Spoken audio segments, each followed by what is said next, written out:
Hello everyone, welcome to Prince Civil Services YouTube channel, a visionary program of Prince EduHub Seeker. So today guys, we are going to do analysis of the mains paper, GS paper 2 and that too specifically polity section. तो आज हम GS paper 2 में जो mains का paper हुआ है 2021 में इस साल, उसके मेंस में पॉलिटी का जो सेक्शन है उसे हम एनालाइज करने वाले हैं, क्वेश्चंस देखेंगे कैसे आए हैं और ये देखेंगे किस तरह से अप्रोच करनी चाहिए. So first of all starting with कि कौन कौन से क्वेश्चंस आए हैं इस बार. Let's see. Alright, these are the questions. मैंने सिर्फ पॉलिटी के पार्ट जो है, पॉलिटी का जो सेक्शन है वो अलग करके आपके लिए मैं ये लेके आया हूँ इस वीडियो में कि पॉलिटी के जो भी सेक्शन में जो भी क्वेश्चंस आए हैं, in all there are 8 questions core from the polity. So मैंने पब्लिक एडमिनिस्ट्रेशन वाला पार्ट फिर भी मैंने अलग रखा है. पॉलिटी के जो कोर क्वेश्चंस हैं उनको हम इसके अंदर एनालाइज करने वाले. देखिए ये क्वेश्चंस थे. I read out for you. एक बार बता देता हूँ कौन कौन से क्वेश्चंस आए हैं. देखिए, the first question is based on constitutional morality. Constitutional morality is rooted in the Constitution itself and is founded on its essential facets. Explain the doctrine of constitutional morality with the help of relevant judicial decisions. All right, तो focus इस पे था constitutional morality पे. Then discuss, ये काफ़ी core question है polity का and इसको आंसर देने के लिए आपको बिल्कुल थोड़ा बहुत डाइवर्स होना, केसेस के बारे में पता होना बहुत ज़रूरी है एंड ऑफ कोर्स इस टर्म के बारे में पता होना बहुत ज़रूरी है. We'll discuss that. Next question is discuss the desirability of greater representation to women. So second question आया है greater representation of women in the higher judiciary. That means High Court और Supreme Court में to ensure diversity, equity and inclusiveness. तो ये भी 150 words का था, 10 marks question. The next question is to what extent in your view the parliament is able to ensure accountability of the executive in India. Alright, काफी simple question ये पूछा गया है, स्ट्रेट फॉरवर्ड क्वेश्चन था, 150 words and 10 marker question. Next let's see this is a big question और अब आ गए हमारे 250 वर्ड्स वाले क्वेश्चंस, दैट इज 15 मार्कर. सी, और ये बेसिकली आपके करंट से बेस्ड है. आपको पता है कि सीबीआई और स्टेट्स का काफ़ी इश्यूज चल रहे थे थ्रू आउट द ईयर. हमने देखा वेस्ट बंगाल ने अपनी कंसेंट ले ली, आंध्र प्रदेश ने ले ली थी पहले, कई सारे स्टेट्स ने कंसेंट ले ली थी. उसके ऊपर उसी करंट के जो टॉपिक है उसी में बेस्ड ये क्वेश्चन आया. देखिए, the jurisdiction of the central bureau of investigation, that is CBI, regarding lodging an FIR and conducting probes within a particular state is being questioned by various states.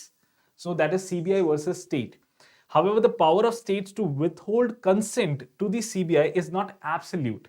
Explain with special reference to the federal character of India. Now यहाँ पे एक article आया था, काफ़ी Indian express और काफ़ी जगह भी आया था, जहाँ पे गवर्नमेंट ने एक्सप्लेन किया था सुप्रीम कोर्ट को कि ये जो स्टेट्स विथहोल्ड कर सकते हैं consent, it is actually not absolute. तो उसी पे बेस्ड ये क्वेश्चन आया. आपको थोड़ा सा पर्सपेक्टिव यहाँ पे गवर्नमेंट का पर्सपेक्टिव लेना था हमें. Alright, let's see, will discuss this. Next question, see, it is also of 250 words and 15 marker question and it is based on Human Rights Commission. See, though the Human Rights Commission have contributed immensely to the protection of human rights in India, yet they have failed to assert themselves against the mighty and powerful. यहाँ पे actually उसके loop holes पूछ रहे हैं, उसके drawbacks पूछ रहे हैं. तो ऑफकोर्स पहले आपको, जैसे पहले वाले पार्ट के अंदर आपको ह्यूमन राइट्स कमीशन के सक्सेस स्टोरी पे थोड़ा फोकस करना है कि एक्चुअली इसका वर्किंग है क्या, कहाँ कहाँ पे इसने अचीव किया है. देन अचीव तो किया है बट स्टिल ये फेल हो रहा है, कई जगह पे फेल हो रहा है, तो कहाँ पे इसके लिमिटेशंस क्या क्या है. Analysing the structural and practical limitations suggest remedial measures. So सीधे सीधे पूछ लिया इन्होंने, रेमेडियल मेजर्स भी, लिमिटेशंस भी बताने हैं आपको. ऑलराइट, और इसके जो भी प्रैक्टिकल आपके लिमिटेशंस लग रहे हैं वो, और प्लस स्टार्टिंग में जैसे इन्होंने immensely they have contributed immensely to the protection of human rights, that means उनकी वर्किंग पे भी थोड़ा बहुत हमें लाइट डालनी है. चलिए नेक्स्ट क्वेश्चन हम देखते हैं. नेक्स्ट छोटा क्वेश्चन दिख रहा है बट ये काफी अच्छा क्वेश्चन था और इट इज कंपैरेटिव पॉलिटिक्स में कहूंगा, कंपैरेटिव कॉन्स्टिट्यूशन के कंपैरिजन के बेसिस पे है कि constitution of USA and India, and that to see analyse the distinguishing features of the notion of equality in the constitutions of USA and India. तो of course ये जो question था ये था, it was based on equality, that equality जो US constitution में equality को कैसे रिप्रेजेंट किया है और इंडिया में इसका जो नोशन है किस वे में है, कॉन्स्टिट्यूशन में कैसे रिप्रेजेंट किया हुआ है. ऑलराइट, तो ये क्वेश्चन था 250 वर्ड्स एंड 15 वर्ड्स का. देन नेक्स्ट है हमारा, ये भी सारे क्वेश्चंस 250 वर्ड्स के हैं. Next is explain the constitutional provisions under which legislative councils are established, review the working and current status of legislative councils with suitable illustrations. Now legislative councils ये actually states में होते हैं, alright? तो ये सीधा सीधा क्वेश्चन पूछा है। यहाँ पे देखिए कॉन्स्टिट्यूशनल प्रोविजंस पे भी फोकस करने के लिए कहा है, कॉन्स्टिट्यूशन प्रोविजंस आपको बताने हैं, ऑफकोर्स आर्टिकल्स वगैरह बताने होंगे, और लेजिस्लेटिव काउंसिल्स कैसे स्टैब्लिश की जाती है इसकी वर्किंग बतानी है, और प्लस इसका करंट स्टेटस बताना है, ऑलराइट, विद सुटेबल इलस्ट्रेशंस। आप एग्जांपल्स भी दे सकते हो यहाँ पे, course. And then next is, do department related parliamentary standing committees keep the administration on its toes and inspire reverence for parliamentary control, evaluate the working of such committees with suitable examples. Now this is a very good question. काफी बार ये पहले भी पूछा हुआ है parliamentary standing committees पे, इसकी working और इसकी लिमिटेशंस। यहाँ एक्चुअली हमें थोड़ा इसके रोल पे लाइट डालनी है कि एक्चुअली पार्लियामेंट्री स्टैंडिंग कमिटीज का कितना सिग्निफिकेंस है हमारे पार्लियामेंट्री फॉर्म ऑफ गवर्नमेंट में। Alright, let's start our evaluation. ये थोड़ा इवैल्यूएट तो हमने कर ही लिया कि क्वेश्चंस कैसे पूछे थे, and I will say question paper was not very tough but mediocre, अच्छे क्वेश्चंस थे, और कुछ क्वेश्चंस तो बहुत ही अच्छे हैं। जैसे ये पार्लियामेंट्री स्टैंडिंग कमेटी, ये सीधा सीधा स्ट्रेट फॉरवर्ड क्वेश्चन था। I would relate this to a moderate question, and council, legislative council also, ये भी थोड़ा मीडियोकर क्वेश्चन है। ये अच्छा क्वेश्चन था एक, यूएस और इंडिया के बीच में जो यूएस और इंडिया के कॉन्स्टिट्यूशन में इक्वालिटी का जो नोशन है वो कैसे डिफर कर रहा है एक दूसरे से, तो इसका एनालिसिस, ये काफी अच्छा क्वेश्चन था, और यहाँ पे मार्क्स जरूर, ये यहाँ पे फाइट जरूर होगी मार्क्स के लिए। देन अगर मैं इससे पहले वाले क्वेश्चंस में जाएं तो हमने इससे पहले भी देखा है सीबीआई वाला, सीधा करंट का क्वेश्चन पूछा था ये तो। ऑफ कोर्स बाकी भी करंट से रिलेटेड हम रिलेट कर सकते हैं, जैसे ह्यूमन राइट्स कमीशन भी कुछ आर्टिकल्स काफ़ी बीच में ये लैमलाइट में था कुछ महीनों, तो ये इस पे भी सवाल पूछा गया ह्यूमन राइट्स कमीशन कि इसने प्रोटेक्ट, इसने इसकी रेलेवेंस के साथ साथ आपको इसकी लिमिटेशंस भी बतानी है। सो of course CBI was a good question, current based question था। और कॉन्स्टिट्यूशन मोरालिटी, ये थोड़ा सा फर्स्ट क्वेश्चन ही इन्होंने कॉन्स्टिट्यूशन मोरालिटी, अगर किसी को इसकी डेफिनेशन नहीं पता है, वैसे वर्ड जैसे ऐसे किस क्वेश्चंस में अगर कई बार, वैसे constitution morality is a simple term, हम पॉलिटी के अंदर शुरुआत में ही हम ये देखते हैं कॉन्स्टिट्यूशन मोरालिटी क्या होती है, बट ऑफ कोर्स अगर ये थोड़ा बहुत भी वर्ड में थोड़ा दिक्कत हो रही है, देन ऑफ कोर्स इसकी लिटरल मीनिंग से भी आप इसका मतलब निकाल सकते हो। ऑलराइट, तो कॉन्स्टिट्यूशन मोरालिटी वाला अच्छा क्वेश्चन था। आई विल से ये भी एक अच्छा क्वेश्चन था, representation of women in the higher judiciary, इस पे भी कुछ आर्टिकल्स हमने देखे थे। Alright, and then this is a static question, मैं कहूंगा इस ये मीडियोकर क्वेश्चन पूछा गया है यहाँ पे। ऑलराइट, ये भी स्टैटिक वाला पार्ट है। Let's start our analysis. हम स्टार्ट करते हैं, अप्रोच कैसे करेंगे क्वेश्चंस की। तो starting with the first question, जो हमारा क्वेश्चन है, I will read out for you once again. Constitutional morality, यहाँ फोकस हो रहा है कॉन्स्टिट्यूशनल morality पे, is rooted in the constitution itself and is founded on its essential facets. That means यहाँ पे हमें बताना है constitutional morality को सबसे पहले आप explain करोगे थोड़ा बहुत, ठीक है। कॉन्स्टिट्यूशन मोरालिटी को आप 30 to 40 वर्ड्स में आप एक्सप्लेन करोगे कि ना कॉन्स्टिट्यूशन मोरालिटी का मतलब क्या होता है, कि कॉन्स्टिट्यूशन के जो प्रोविजंस हैं उसी से एडहर किया जाए, उसी पे फोकस किया जाए, उसी के अकॉर्डिंग हमारी गवर्नमेंट रन करनी चाहिए, पूरा पॉलिटिकल सिस्टम उसी के अकॉर्डिंग रन होना चाहिए। This is known as constitutional morality. Alright, और जहाँ पे कॉन्स्टिट्यूशन साइलेंट है वहाँ पे एक्चुअली कॉन्स्टिट्यूशन की मोरालिटी के बेसिस पे लेजिस्लेशंस बनाने चाहिए, या फिर उसके जो लूप होल्स है वो प्लग इन्स करने चाहिए।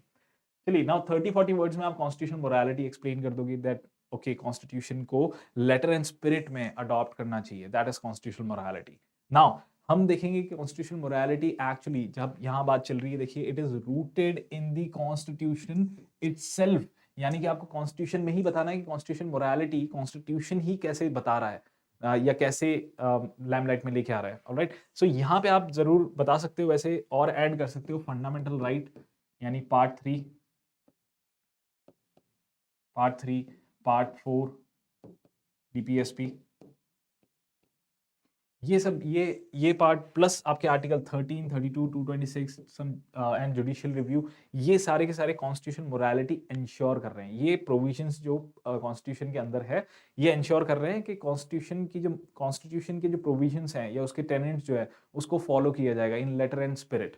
नाउ इसके अलावा फिर बाद में आपको ऑफ कोर्स इसमें judicial decisions, relevant judicial decisions को भी हमें कोट करना है, तो यहाँ पे आप कोट कर सकते हो केशवानंद भारती केस 1973।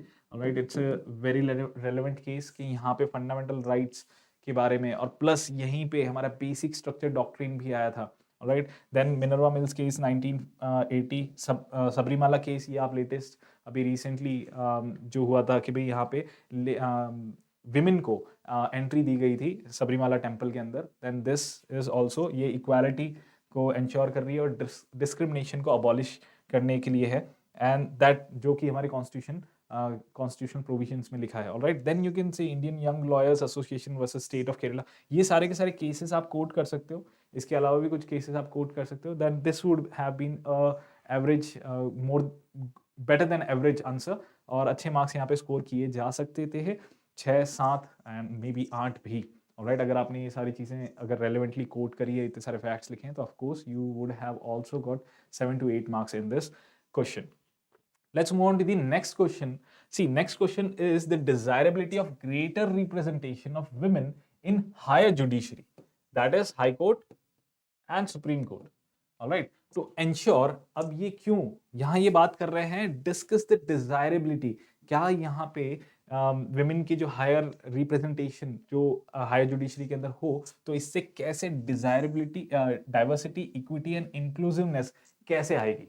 राइट, तो यहाँ पे आपको स्टार्ट जो करनी थी वो स्टार्ट करना है हमें इंट्रोडक्शन के, एक्चुअली हमें ये फैसेट दिखाना है कि एक्चुअली लो रिप्रेजेंटेशन है विमेन का हायर जुडिशरी में, और इसकी वजह से क्या है, स्पेशली हायर जुडिशरी के अंदर यहाँ पे हमें जेंडर इनजस्टिस को आप थोड़ा सा लाइट में लेके आओगे। Alright, you will bring out the gender injustice by this introduction. एक 40-50 वर्ड्स में it would be sufficient, and then will start answering the core answer. इसको एक तरह का ये भी हो सकता था कि यहाँ पे हम सीधे आ जाएं, desirability of greater representation for ensuring. अब एक एक वर्ड ले लेंगे हम, डाइवर्सिटी कैसे इंश्योर होगी, इक्विटी कैसे इंश्योर होगी, इंक्लूसिवनेस कैसे इंश्योर होगी। ऑलराइट, इसके साथ आप कुछ फैक्ट्स भी इंक्लूड कर सकते हो, जैसे सुप्रीम कोर्ट में सिर्फ 12.5% ही विमेन जजेस हैं, और वहां पे हाई कोर्ट के अंदर जो ये रेशियो और कम है 11.5%। ऑफकोर्स ये ऐड करोगे तो ये एक थोड़ा सा ब्राउनी पॉइंट्स दे देते हैं हमें इसे हमें आंसर में, and then you can just इसे डिफरेंट कर सकते हो। डाइवर्सिटी कैसे इंश्योर होगी, अगर विमेन जजेस होंगे तो केसेस में अपने व्यूज लेके आएंगे, बेटर जजमेंट्स मिलेंगे क्योंकि डाइवर्सिटी इंक्लूडेड है, एक अलग जेंडर, एक अलग पर्सपेक्टिव लेके आएगा, और ऑफकोर्स ये डाइवर्सिटी इंश्योर करेगा। Then equity, other organs, of course equity रहेगी, other organs specially legislature will be motivated to pass women representation bill, जो कि अभी तक पास नहीं हुआ है, तो ये पास हो जाएगा तो दूसरे जो ऑर्गन्स हैं गवर्नमेंट के, वहां पे भी बेटर रिप्रेजेंटेशन का मौका मिलेगा, इक्विटी बढ़ेगी। इंक्लूसिवनेस कैसे बढ़ेगी, women will be motivated to engage more in different roles, इससे मोटिवेट होके कि भाई यहाँ पे इतने सारे जजेस हैं, विमेन जजेस हैं, दूसरे सेक्टर्स में भी women will be motivated, alright, और डिफरेंट रोल्स परफॉर्म करने के लिए सोसाइटी में वो इंक्लूड होंगे, तो इंक्लूसिवनेस भी बढ़ेगी। ऑलराइट, एंड एट लास्ट आप एक पॉजिटिव कंक्लूजन दे सकते हो, summarising all your points. Now let's move on to the next question. To what extent, in your view, Parliament is able to ensure accountability of the executive in India? Straightforward question, एकदम straightforward question पूछा है।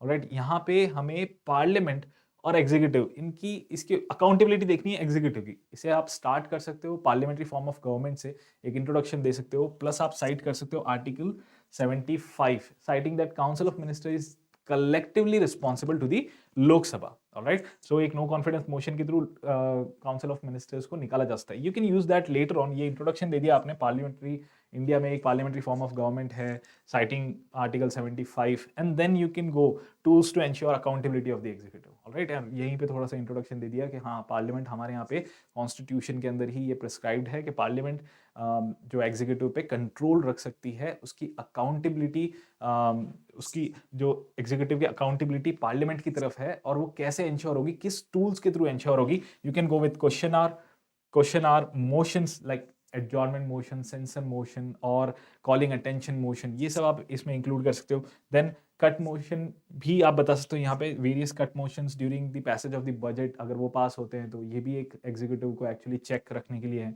Then through no confidence motion, executive can be removed from their office by the legislature or the parliament. All right, ये सब ensure करके आप last में एक positive conclusion लिख सकते हो दैट। और यहाँ इंट्रोडक्शन में भी आप थोड़ा अलग अलग इंट्रोडक्शन भी कर सकते हो, डिपेंडिंग आप यहाँ से सीधा सीधा एक सिंपल कि भाई हमारा पार्लियामेंट्री फॉर्म ऑफ गवर्नमेंट है और आर्टिकल 75 कोट करना चाहो, या फिर आप कोट करना चाहो कि भाई हमारा जो लेजिस्लेचर है उसी के वूम से बना है executive, So the executive in India, Indian political system, executive has been born out of the womb of the legislature, all right, कि legislature का part ही है, all right, और वहीं पे फिर आपने आर्टिकल 75 बोल के आप कोट कर लोगे, all right, and then at last conclusion में एक बहुत ही positive conclusion, balanced conclusion लिखना है आपको कि हाँ यहाँ पे हमें दोनों ही जो organs हैं executive और legislature, यहाँ पे इन दोनों organs में एक balance रहना बहुत ज़रूरी है, इसलिए checks and balances की जो थ्योरी है उसी के अकॉर्डिंग हमारी इंडियन कॉन्स्टिट्यूशन इस पे एकदम बिल्कुल करेक्ट हमें ऐसे कई सारे टूल्स देती है जहां पे हम एग्जीक्यूटिव को एक्चुअली कंट्रोल कर सकते हैं या फिर उनकी अकाउंटेबिलिटी इंश्योर कर सकते हैं through the parliament, alright. Now let's move on to the next question. अब ये अच्छा क्वेश्चन था और ये करंट बेस्ड क्वेश्चन है जो इस साल काफी न्यूज में रहा था, ऑलराइट, सीबीआई से related. See the jurisdiction of CBI regarding lodging an FIR and conducting probes within a particular state is being questioned by various states. However, power of states to withhold consent to the CBI is not absolute. Explained with special reference to the federal character of India. यहाँ पे actually इन्होंने federalism को भी include कर दिया है, यानी कि फेडरलिज्म, पहली बात तो फेडरलिज्म है कि आप इंट्रोडक्शन या शुरुआत ही आप ऐसे कर सकते हो कि that India is a federal country and 7 schedule में हमने इसके डिवाइड कर रखा है, पावर्स को डिवाइड कर रखा है, और you can go with a very straight forward एक इंट्रोडक्शन दोगे आप सीबीआई का, क्योंकि यहाँ सीबीआई की बात चल रही है तो हम फेडरल कैरेक्टर पे ना जाके हम इसे एक अलग पर्सपेक्टिव से, ये ज्यादा बेटर होगा कि हम सीबीआई से स्टार्ट करेंगे क्योंकि हमारा मेन फोकस सीबीआई पे है। So you will start with the CBI. CBI का थोड़ा सा इंट्रोडक्शन दे दोगे कि हाँ ये Delhi special police establishment act 1946 उसके बेसिस पे ही बना है ये, ऑलराइट, एंड प्लस इसके लिए मैंडेटरी है कि सीबीआई किसी भी स्टेट में अगर कोई भी इंक्वायरी, कोई भी एफआईआर लॉन्च कर रही है या वहां पे कोई भी प्रॉप कंडक्ट कर रही है तो उसके लिए उन्हें स्टेट्स से, कंसर्न स्टेट से कंसेंट लेना बहुत जरूरी है। Now there are 2 types of consent, specific, case specific और एंड जनरल। तो ये बिल्कुल आपको स्पेसिफाई करना है इंट्रोडक्शन में। अब यहाँ से उठ के हम थोड़ा सा आगे चलेंगे कि हम बताएंगे कि थोड़ा सा बताएंगे कि हाँ ये कौन कौन से स्टेट्स हैं जिन्होंने एक्चुअली विड्रॉ कर रखी है कंसेंट। तो कई सारे स्टेट्स हैं हमारे, वेस्ट बंगाल, राजस्थान, अब इन सब, पंजाब, महाराष्ट्र, इन सब स्टेट्स के नाम लिख सकते हो। देन यहाँ पे हमें वापस क्वेश्चन पे आना है, फोकस करना है, बिकॉज क्वेश्चन हमें बोल रहा है कि भाई इनकी जो ये एब्सोल्यूट नहीं है, जो कंसेंट स्टेट्स जो कंसेंट देते हैं सीबीआई को वो एक्चुअली एब्सोल्यूट नहीं है, फेडरल कैरेक्टर को ध्यान में रखते हुए देखना है। देन यहाँ पे आप बिल्कुल यहाँ पे डाल सकते हो, well power of withholding consent by the states is not absolute with respect to federalism in India. Even the union government can not take away the autonomy of CBI. यहाँ पे हम सीबीआई पे फोकस कर रहे हैं, even union government को भी हमने एक तरह से बैकफुट पे लिया। Now then you can see that even withholding consent by the states, क्या क्या चीजें सीबीआई कर सकती है। Even withholding the consent by the state, CBI can perform the following functions, alright. यहाँ पे आप बता सकते हो कि भाई ये क्या कर सकते हैं, सेंट्रल गवर्नमेंट के जो सेंट्रल सब्जेक्ट्स हैं, ये यूनियन सब्जेक्ट्स हैं, यूनियन लिस्ट में जो सब्जेक्ट्स हैं उससे रिलेटेड अगर कोई भी कुछ भी उन्हें प्रोब करना है ना, इन्वेस्टिगेशन करना है तो वो कर सकती है, सीबीआई कर सकती है, वहां पे स्टेट्स के कंसेंट की जरूरत नहीं है। एंड देन केसेस, अगर कहीं और केसेस रेलेवेंट, कहीं और कंट्री में अगर कहीं पे केस रजिस्टर किया गया है, anywhere the case is registered away और in some other state, all right, then also and involving any person or any officer stationed in that state, then also they can investigate that person, that position, that officer coming to that state, वहां पे उनको consent लेने की जरूरत नहीं पड़ेगी। then also you can say courts, और courts को भी जहाँ पे हाई कोर्ट, सुप्रीम कोर्ट, ये भी कई बार सीबीआई को इंटरेस्ट करती है, कुछ केसेस देती है कि आप केसेस, ये सब केसेस सॉल्व करो, तो वहां पे भी ये एक फेयर डिसीजन नहीं होगा कि स्टेट्स अपना कंसेंट रखे, ऑलराइट। उसमें ये कोर्ट्स वहां पे उसे ऑब्लाइज कर सकती है सीबीआई को वहां पे स्टेट में जाके और काम करने में। सो एट द एंड आप इसमें एक पॉजिटिव कंक्लूजन डालोगे कि एक बैलेंस रखोगे कि ओके द स्टेट्स जो कंसेंट विथहोल्ड करती है it's not absolute, alright, and seeing the federal character of our country, ये बिल्कुल भी सही नहीं है कि स्टेट्स जो कंसेंट विथहोल्ड करके रखते हैं it should be absolute, it should not be absolute. और सीबीआई को ऑटोनॉमसली वर्क करने के लिए ये जरूरी है कि ये कंसेंट एब्सोल्यूट ना रहे, स्टेट्स की कंसेंट एब्सोल्यूट नहीं रहनी चाहिए। Coming to the next question. Now this is focusing on Human Rights Commission. ये Human Rights Commission से related है. Though the Human Rights Commission have contributed immensely to the protection of human rights in India, yet they have failed to assert themselves against the mighty and powerful. तो यहाँ पे straight forwardly पूछा गया है कि आपसे सीधा see the analyzing the structural and practical limitations suggest remedial measures. तो in all आपको पहले तो introduce करना है Human Rights Commission को, उसकी थोड़ी सी शॉर्ट में आपको उसकी वर्किंग बतानी है, कैसे उसने उसकी सक्सेस स्टोरीज बतानी है इन शॉर्ट, कि उसकी वर्किंग के साथ में उसमें ये बताओगे कि हाँ इन्होंने बहुत ज़्यादा सक्सेस भी मिली है इनको ह्यूमन राइट्स प्रोटेक्ट करने में. बट उसी के साथ फिर आप आ जाओगे लिमिटेशंस पे, फिर लिमिटेशंस के बाद आप आ जाओगे रेमेडियल मेजर्स पे. So in all you can go with the introduction of human rights commission. आप बिल्कुल इसे इंट्रोड्यूस कर सकते हो. Formed by the protection of human rights act 1993. Alright, it seeks to protect the human rights, alright, human rights of the citizens. Then you can go with the working of the Human Rights Commission कि हाँ भाई इनकी working के अंदर आप जा सकते हो. It can intervene any judicial proceeding involving human rights violation. It can visit jails and detention centers, alright. It can recommend changes in the laws, promote awareness about human rights, alright. और बाकी और सारी चीजें आप इसके अंदर add कर सकते हो. But of course इसको short रखना है हमें. तो शॉर्ट इसमें, क्योंकि हमें मेन फोकस करना है इसकी लिमिटेशंस पे और इसके रेमेडियल मेजर्स पे, तो ये शॉर्ट रखेंगे हम. और फिर आप इसको बता दोगे कि इसको बहुत सारे सक्सेसेस मिले हैं ह्यूमन राइट्स को प्रोटेक्ट करने में, जैसे कि HIV, the rights of persons affected by HIV, abolition of manual scavenging, ये सब आप इसमें ऐड कर सकते हो, कुछ एग्जांपल्स दे सकते हो. Then you will come to the limitations of the NRC. अब लिमिटेशंस में सबसे पहला recommendatory nature of the NHRC, recommendatory nature है, नॉन बाइंडिंग होता है. ऑलराइट, ये जो रिकमेंडेशंस देते हैं, अपने सजेशंस देते हैं, they are non binding in nature. Alright, then you can go with human rights violations जो है, प्राइवेट पार्टीज जो है उनको ये इन्वेस्टिगेट नहीं कर सकती, गवर्नमेंट पार्टीज या गवर्नमेंट ऑफिशियल्स को ही इन्वेस्टिगेट करती है.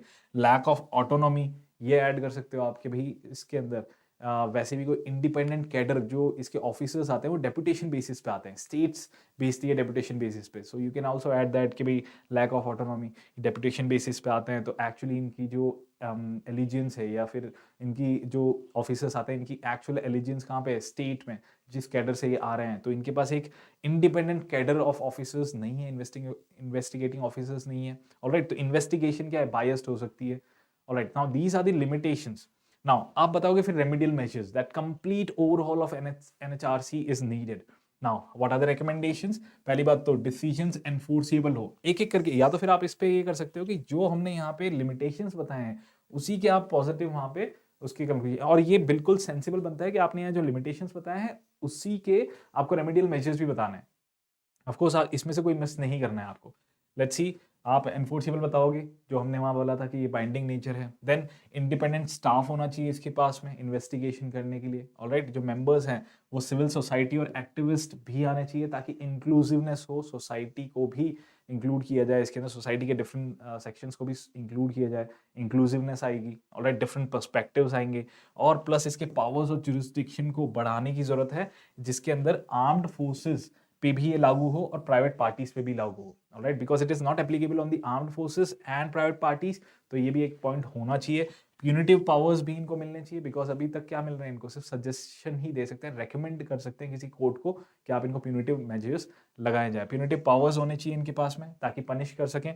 एंड आर्केक लॉज जो है वो बिल्कुल अमेंड करनी चाहिए जो NHRC से रिलेटेड है. देन यू कैन कंक्लूड, एक बढ़िया कंक्लूजन, एक बैलेंस्ड कंक्लूजन आप डाल सकते हो यहाँ पे.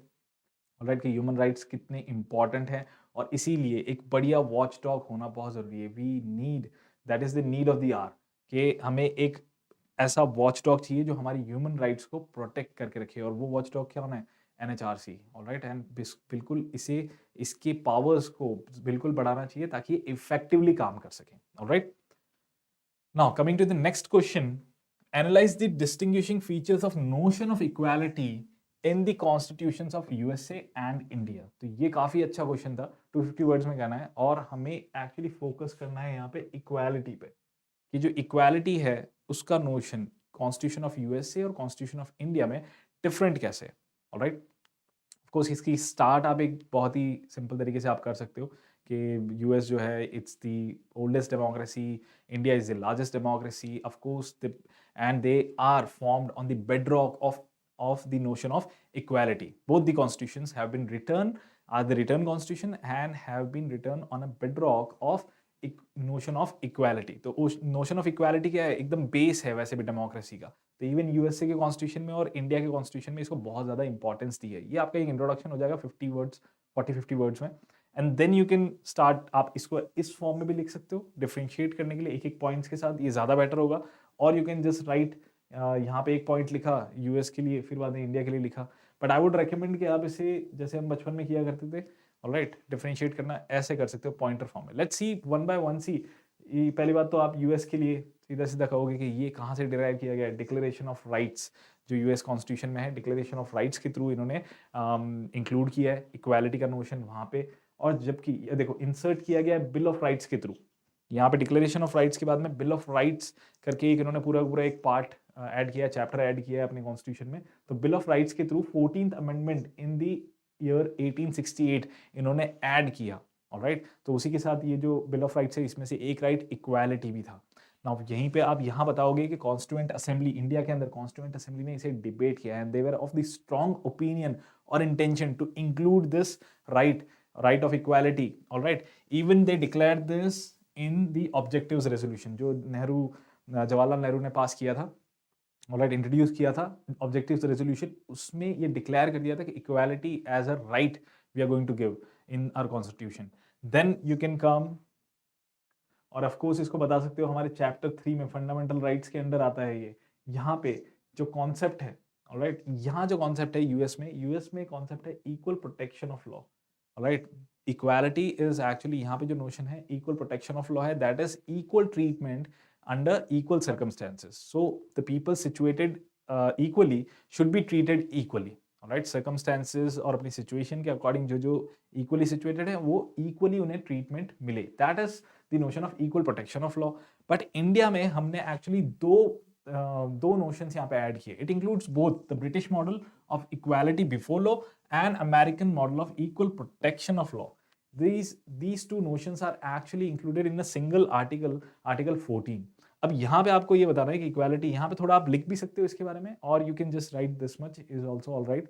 और क्योंकि 250 वर्ड्स हैं, ऑफकोर्स आप इसमें थोड़ा बहुत लिख सकते हो, बाद में आपको कंक्लूजन में भी थोड़े बहुत लिखना पड़ेगा, 30 वर्ड्स तो at least 30-40 words. So that's why यहाँ पे आप लिमिट कर सकते हो, but still you can write कि भाई यहाँ पे ये इंक्लूड दोनों को इंक्लूड करता है, British model of equality before law and American model of equal protection of law. ये एक डिफरेंस हो गया दोनों में।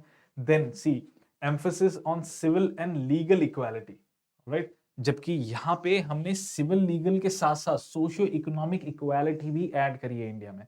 ऑफ कोर्स हमारा थोड़ा सा सोशलिस्टिक फीचर्स भी हमारे कॉन्स्टिट्यूशन में, और इक्वालिटी में भी हमने थोड़ा सा सोशलिस्टिक इक्वालिटी को इंक्लूड किया है, alright. That's why socio economic equality को भी हम इंपॉर्टेंस देते हैं। बट यहाँ पे यूएस वाले कॉन्स्टिट्यूशन में क्या है, civil and legal equality is only emphasis is given to the civil and legal equality. Now यहाँ पे equality is procedural sense, equality in procedural sense, but here equality is in substantive, means substantive equality, that is affirmative action of the state to ensure equality. Article 16 equality of opportunity, यहाँ पे बिल्कुल state को हमने affirmative action लेने के लिए कहा है कि to ensure equality state can actually take some positive steps, alright, जबकि यहाँ पे ऐसा कोई नोशन नहीं है। This is it is focusing only on the procedural sense, but यहाँ पे substantial sense में, कि substance में भी हमें equality लेके आनी है, और यहाँ पे ये achieve करने के लिए states को भी ये power दिया है कि they can take affirmative action, all right. Now see the focus on ensuring equality of outcomes along with equality of opportunity. तो हम equality of opportunity के साथ साथ equality of outcomes पे भी focus कर रहे हैं, जबकि यहाँ पे equality of opportunity पे ही focus हो रहा है सिर्फ, all right. यहाँ पे equality of outcomes are also there, emphasis is given और the focus is given to ensure equality of outcomes also. Example reservation in promotion, alright, ये equality ensure करने के लिए हमने promotion में भी reservation रखा है, alright. So यहाँ पे आप बिल्कुल ये example के साथ add कर सकते हो. Then you can go कि भाई original constitution जो था USA का, it did not prevent discrimination. Equality का मतलब क्या है, इक्वालिटी का मतलब है डिस्क्रिमिनेशन नहीं होगा, बट ओरिजिनल कॉन्स्टिट्यूशन में डिस्क्रिमिनेशन को पूरी तरह से प्रिवेंट नहीं किया गया था। एग्जाम्पल सेग्रीगेशन, ये ऑफकोर्स बाद में अब्राहम लिंकन के आने के बाद में ये सेग्रीगेशन जो है हटा दिया गया था, बट ओरिजिनल कॉन्स्टिट्यूशन में नहीं था। बट हमने ओरिजिनल कॉन्स्टिट्यूशन से ही डिस्क्रिमिनेशन को अबॉलिश कर दिया, अनटचेबिलिटी को अबॉलिश कर दिया, जो कि एक डिस्क्रिमिनेटरी प्रैक्टिस है। Alright, since its inception and adoption, article 15 and 17 आप कोट कर सकते हैं यहाँ पे। सो बेसिकली यहाँ से आप बिल्कुल इसके नोशन क्लियर हो चुका है। यहाँ पे आप कंक्लूड करते हुए बिल्कुल लिख सकते हो कि यहाँ पे जो इक्वालिटी का जो नोशन है जो यूएस कॉन्स्टिट्यूशन में है, ऑलराइट, इसको समराइज कर सकते हो सीधे, ये प्रोसीजरल सेंस में है ये है। बट इक्वालिटी का जो नोशन इंडियन कॉन्स्टिट्यूशन में प्रिस्क्राइब कर रखा है, इंडियन कॉन्स्टिट्यूशन में नोटेड है, वो काफी इलेबरेटिव है and plus it also gives state to take affirmative actions, whereas in US Constitution doesn't give this power to the state. Now, let's move on to the next question. Of course, वहाँ आप conclusion लिख सकते हो इसके end में, and this would be a complete answer. Now, seeing the next question, explain the constitutional provisions under which legislative councils are established. Review the working and current status of legislative councils with suitable illustrations. अब यहाँ पे हमें focus करना है legislative councils पे। Of course ये एक bicameral, हमारे बाइकैमरलिज्म भी है, पार्लियामेंट्री फॉर्म ऑफ गवर्नमेंट है और हमने बाइकैमरलिज्म भी अडॉप्ट किया है, but it is compulsory at the central level, but it is optional at the state level.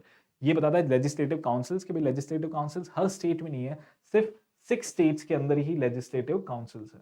Right, यहाँ से आप ऐड कर सकते हो, शुरुआत कर सकते हो इसकी, एंड देन सी इंट्रोडक्शन देने के बाद आप सीधे आ जाओगे इसके क्रिएशन पे। आर्टिकल 169 इसके क्रिएशन पे आप बात करोगे कि हाँ पार्लियामेंट इसे क्रिएट कर सकती है with a simple majority, condition being the state legislative assembly passes a resolution for the creation of the legislative council by a special majority. अगर स्टेट ये पास कर लेती है तो पार्लियामेंट इसे सिंपल मेजॉरिटी में क्रिएट कर सकती है। सिंपल ये आपने कर दिया।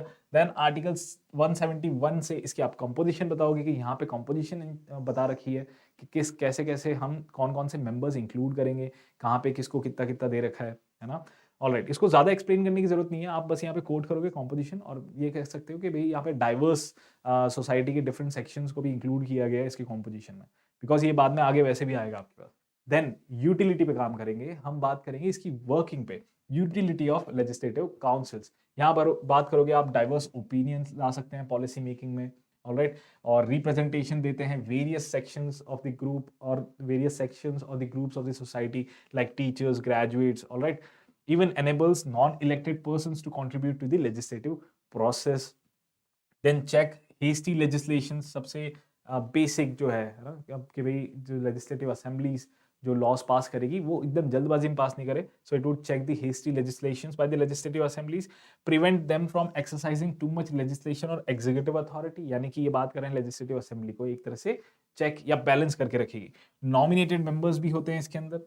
Then brings the pressure on legislative assembly for policy making. All right, ये pressure किस पे डालेगा? legislative assembly पे डाल देगा कि वो अच्छे से perform करे effectively। यहाँ पे थोड़ा सा add कर सकते हो आप words वगैरह, to perform or for making or policy making. All right, effective policy making ये भी डाल सकते हो यहाँ पे। Then will come with the concerns कि भाई यहाँ पे concerns क्या हैं जो legislative councils से related. So it would created and सबसे पहला पॉइंट तो हमारे इसी के साथ क्रिएशन के साथ ही आएगा कि पार्लियामेंट इसे क्रिएट कर सकता है, अबॉलिश कर सकता है। दैट इज अ शॉर्टकमिंग कि पार्लियामेंट के पास है, ऑलराइट, वो भी सिंपल मेजॉरिटी से कर सकता है। That is alright, simple majority से कर सकता है। देन ऑफ कोर्स इसके अंदर हम सिर्फ नेगेटिव पार्ट इंक्लूड कर रहे हैं, इसलिए हम यहाँ लिख रहे हैं कि सिर्फ सिंपल मेजॉरिटी से ये इसे अबॉलिश कर सकता है। ऑलराइट, यहाँ पे स्टेट्स को हम इंक्लूड नहीं करेंगे, स्टेट्स की असेंबली इसे पास करेगी एक रेजोल्यूशन, ये वो। Now plus non binding recommendations, यहाँ पे इनको वैसे भी पावर्स नहीं होते इतने लेजिस्लेटिव काउंसिल के, जैसे राज्यसभा के पावर्स थोड़े कम हैं लोकसभा से रिलेटेड, वैसे ही इनके पावर्स भी थोड़े कम होते हैं, और ऑफ कोर्स राज्यसभा से भी थोड़े ज़्यादा कम हैं इनके powers. Then burden on public exchequer, पैसे लगेंगे इन्हें मेंटेन करने में, एक अलग से हाउस मेंटेन करने में, उनकी पूरी एक इतने मेंबर्स को और प्लस उनके स्टाफ को, उनका सारा खर्चा, तो ऑफ कोर्स ये खर्चा भी एक्स्ट्रा है। Back door for field politicians, जो फेल हो गए, वो जो इलेक्ट नहीं हो पाए, एमएलए नहीं बन पाए, वो यहाँ पे एमएलसी के थ्रू यानी मेंबर ऑफ लेजिस्लेटिव काउंसिल बन सकते हैं। तो फील्ड पॉलिटिशियंस को बैकडोर एंट्री मिल जाएगी। Party politics in nominating members, even जो नॉमिनेटेड मेंबर्स, जो हमने कहा था कि अच्छा फीचर है कि अच्छा हम टैलेंट ले सकते हैं नॉमिनेटेड मेंबर्स से। पॉजिटिव पॉइंट क्या है कि भाई हम जो एक्सपर्ट्स हैं सोसाइटी के अंदर, या जो भी हमें लगता है कि भाई इस सोसाइटी के इस सेक्शंस का भी रिप्रेजेंटेशन होना चाहिए, उनको हम नॉमिनेट करेंगे। बट यहाँ पे क्या होगा, party politics would play a bigger role. Then that creates delay in policy making में भी क्या होगा, टाइम लगेगा, डिले होगा. Alright, then these are the concerns, and then at last you can go with the positive thing. एक balance बना लोगे कि legislative councils can be used very effectively. Alright, but इनके लिए हमें इन सब concerns को कम करने की कोशिश करनी चाहिए. And how to do that? That can be done. ये affirmative action actually आप open ended भी रख सकते हो अपना conclusion. एंड आई थिंक यहाँ पे ओपन एंडेड रखना ज़्यादा अच्छा है, क्योंकि हमें इनके सजेशंस देने से अच्छा है कि आपके रिकमेंडेशंस इन्होंने पूछे नहीं है इतने. ऑलराइट, यहाँ पे सिर्फ इन्होंने करंट स्टेटस पूछा है. ऑलराइट, एक्सप्लेन एंड वर्किंग और करंट स्टेटस. तो करंट स्टेटस के साथ हमने कंसर्न्स इनके बता दिए हैं, और कंसर्न्स के साथ आप एक ओपन एंडेड कंक्लूजन रख सकते हो that these can play a very major role in having in a parliamentary in a democratic country like India, है ना, states में भी parliamentary form of government ensure हो, democracy ensure हो, उसके लिए legislative councils can play a very major role, but of course we have to check on these limitations. All right, now let's move on to the next question. ये काफी अच्छा question है. Do department related parliamentary standing committees keep the administration on its toes and inspire reverence for parliamentary control? Evaluate the working of such committees with suitable examples. All right, यहाँ पे हमें departmental related parliamentary standing committees, जो कि हमारी DR ना, ये जो हमारी departmental related parliamentary standing committees है, अप्रॉक्सीमेटली टोटल 24 जो ये कमिटीज होती है. तो इनके बारे में इंट्रोडक्शन दे दोगे पहले तो, एक हल्का सा इंट्रोडक्शन जो हम 40 to 50 वर्ड्स में सीधा ले लेंगे, है ना, कि डिपार्टमेंटल स्टैंडिंग कमिटीज एक्चुअली होती क्या है. तो एक इंट्रोडक्शन दे दिया आपने उसका.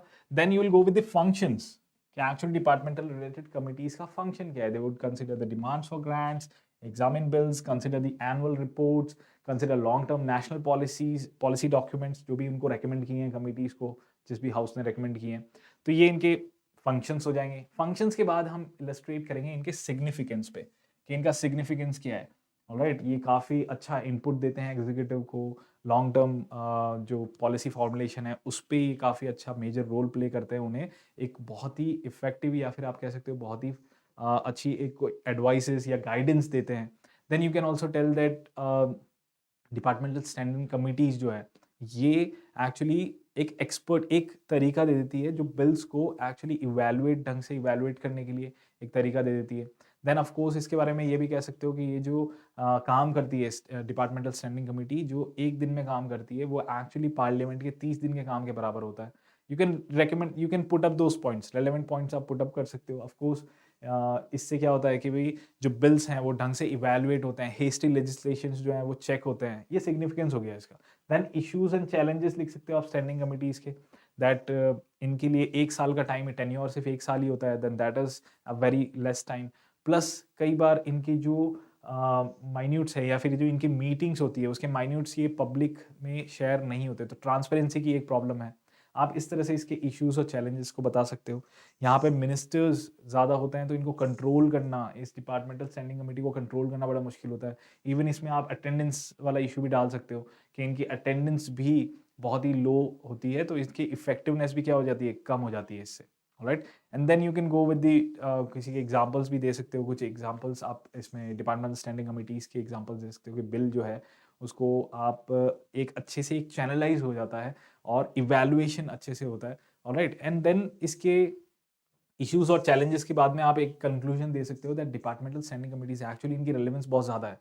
तो आप इसको बिल्कुल वहाँ पे ये कोट करोगे, एक पॉजिटिव स्टैंस ये लोगे कि इसके फेवर में कि departmental standing committees are very important for the legislative process and of course for effective legislative process, क्योंकि जो हमारे बिल्स वगैरह हैं उसको एक तरह से अच्छा इनपुट मिले और ज़्यादा हम ये कह सकते हैं डेलिब्रेशन जो है, डेलिब्रेशन से होने के बाद जब ये कमिटीज़ के पास आएगा तो यहाँ पे कई सारे उनको, और प्लस इसके लिए सजेशंस भी लिख सकते हो लास्ट में इन द कंक्लूजन इटसेल्फ कि इन्हें थोड़ा एक्सपर्ट स्टाफ भी देने की ज़रूरत है, रिसर्च स्टाफ देने की ज़रूरत है, so that they can more effectively evaluate the bills. And ये इवेलुएशन के साथ साथ ये थोड़ा तेज़ी से भी इवेलुएट कर सके उसे.